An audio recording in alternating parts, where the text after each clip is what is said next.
On December 21, 1988, a truck driver who was driving in Millwood, Georgia spotted an old television console off Duncan Bridge Road. He pulled over to inspect the television console and discovered inside a black suitcase sloppily sealed with cement. The trucker broke it open and found a gym bag with the decomposing body of a young black girl. After the find, the trucker went back to his truck and called police. At the time, it was determined that the girl had been deceased for 1 to 2 months, that she was around the age of 3, that she was 2'9", and that she weighed around 30 pounds. Her death was ruled as a homicide by undetermined means, with shooting and stabbing being ruled out. She was nicknamed Christmas Doe due to the date of the discovery being so close to the holiday. Following the discovery of the girl's body, investigators interviewed locals door to door, but turned up no leads. Investigators searched databases across the country for a missing child matching the victim's description, but did not turn up any matches. In the 2010s and 2020s, authorities increasingly made pleas to the public for leads in the case.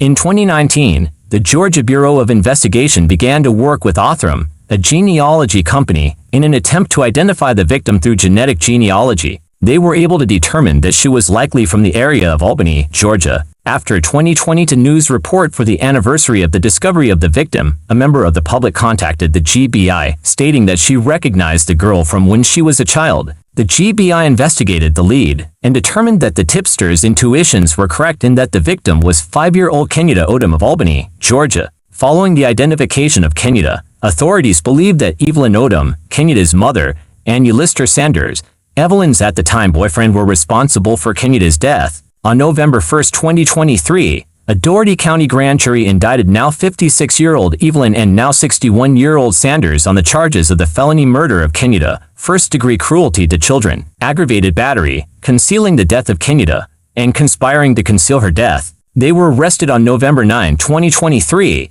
According to the indictment, Evelyn and Sanders submerged Kenyatta in hot water, seriously disfiguring her legs and feet, which caused her death. They then allegedly encased her body in concrete and put her in the large television console that was dumped in the woods. According to the tipster who led to the suspect's arrests, she had been told as a child that the reason she no longer saw Kenyatta was because Kenyatta went to live with her father, but that she never really believed that story. It has been confirmed that Sanders is not Kenyatta's father, and authorities are working to identify her father. If convicted of the murder of Kenyatta, the suspects would face a mandatory sentence of life in prison.